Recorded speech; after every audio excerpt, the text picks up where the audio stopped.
Hello everyone, Satorn here, giving you some time-saving tips about the UI of Victoria 3. It's really not the best. Actually, some of these came from you guys, the community, so I appreciate it. Thank you so much for all your support. Keep the tips coming.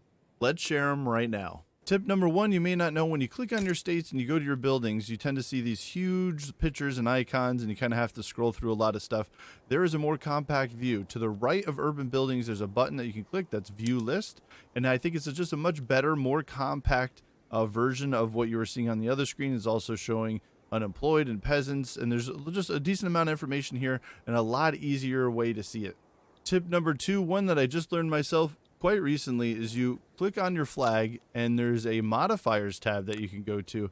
There's some countries that actually have a timed modifier and it could take years for it to disappear. So it's definitely, when you're starting a new country or even the one that you're in now, it's definitely worth going to the modifier section, seeing that your time modifiers, as well as this shows every modifier that's impacting you in the game. One early on you may be looking at is your landowners, and you can hover over it and you can see exactly why they're getting so much political strength. And here you can see is the monarchy, hereditary bureaucrats, peasant levies, as well as serfdom. So those are some laws that you're going to want to try to get rid of, because this is what's making them super powerful. You can look at technology spread and see where this is coming from, as well as your negatives, because you're an unrecognized regional power. Tip number three is one that I use quite a bit. So if you're in your building screen and you're still trying to figure out, oh, how many resources do I have for something?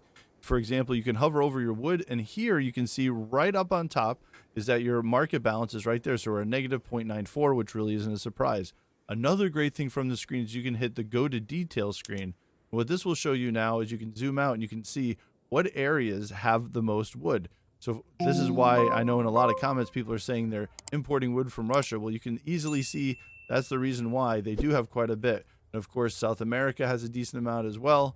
But yeah, different regions are definitely struggling. So Northern Africa for sure is going to be hurting for wood. Tip number four, some of you may not know, you can actually do diplomatic actions by just right-clicking on a country. This is definitely a quicker way to do things. You can right-click, you can begin improving relations or damaging them. You can also get to the diplomacy screen this way if you need to, as well as going to your interactions. So it's just a much faster way. For me, I tend to fumble all around the UI trying to get to that screen. So I think the right-clicking is definitely a way to go. Tip number five, if you're new to Paradox games, you can actually pin things to your outliner. So for example, you can go to your market and you can click the little star here and it's going to pin it to your outliner. You can now easily see your market requires furniture, clothing, and luxury clothing, but we have way too much wheat, fabric, and tea. You can also click on it if you want to quickly get back to your market, which I think is great. It just doesn't stop there. You can also, for example, keep an eye on an interest group. Let's say the rural folk are causing you issues. You can click on that and the star button, and now it'll put that interest group into your outliner, and you can see they have 11% political power, and you can also see what traits they have active. Another quick bonus tip is you can also click your construction button to go directly to your construction queue, and you can click on the rank here and you can see all the ranks in the world. You can also sort it by rank, country, prestige, GDP. So I find these very useful, and you may not know that these were actually clickable. I hope these quick tips save you some time. I know the UI in Vicky 3 is not the best. If you have any yourself, please put it down in the comments below. Hit that like, subscribe, and notification button. They're free. And as always, For the swarm.